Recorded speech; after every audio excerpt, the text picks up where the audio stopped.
After the Israelites entered Canaan, God ruled them through judges and kings, including King David, whose kingdom God promised would endure forever through one special descendant.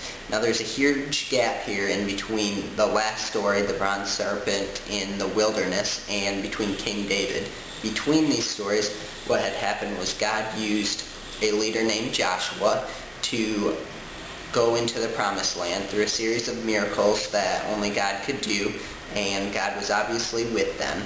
And then when they were in the land, they were led by a series of leaders known as judges, and every time what would happen with the judges is the people of Israel would get so wicked and evil that an enemy nation would come and suppress them, and so the Israelites would cry out to God for deliverance because they were in trouble, and God would raise up a judge or a leader that would conquer the enemy, and then they would thank God, and then they would start sinning again and fall into the same series of events, and God raised up 7 judges in the book of Judges, and it's just a cyclical book where the same thing keeps happening.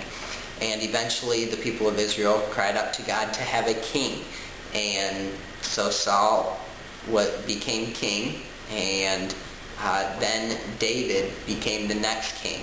And David was the favorite king of all. Everyone loved David, and he ruled for a long time, and he was considered very godly.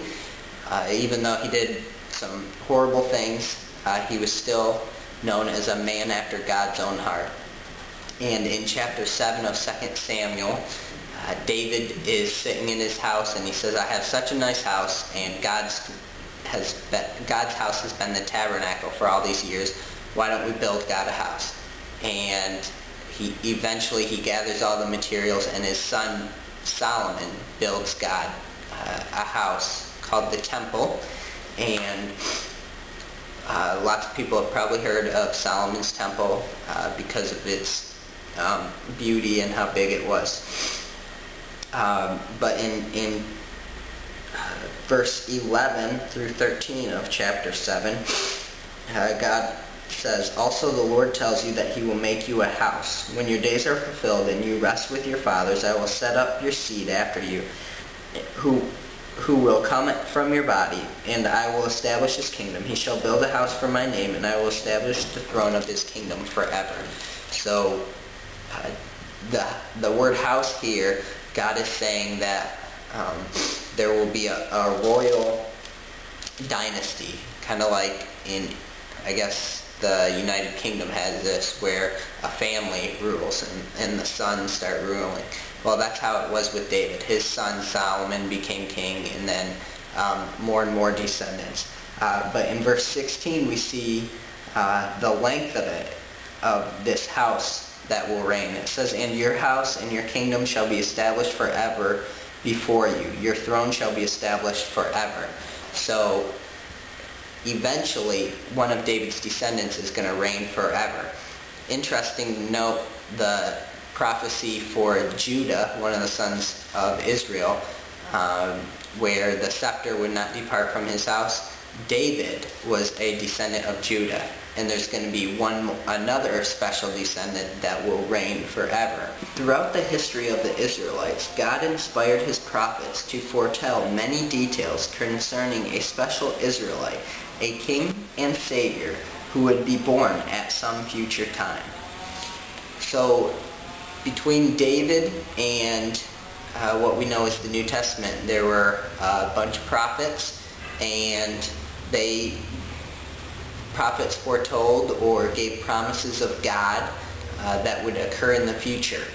And really, I do not have time to go over all the verses we have here about the prophecies, but basically they prophesy of a coming Messiah, a Savior, a Lord, and says he'll be born of a virgin in Jerusalem. He'll have a ministry in Galilee. He'll do many miracles. He will die a brutal death on the cross, and it describes how he would die and what he would look like. It describes that he will raise again, he will conquer death, and eventually he'll have an eternal kingdom. And those are just some of the prophecies. Some scholars estimate that there's over 300 prophecies in the Old Testament that are fulfilled in someone, a specific person, a Messiah. And it's the same person that we've been talking about throughout the whole story, starting in Genesis, about the seed of the woman, and then the descendant of Judah, and then the descendant of King David. And he's also symbolized in the tabernacle, when there's the lamb that's offered for the sins of the people. And so there's all kinds of prophecies. You can look them up online, or there's some biblical references here as well.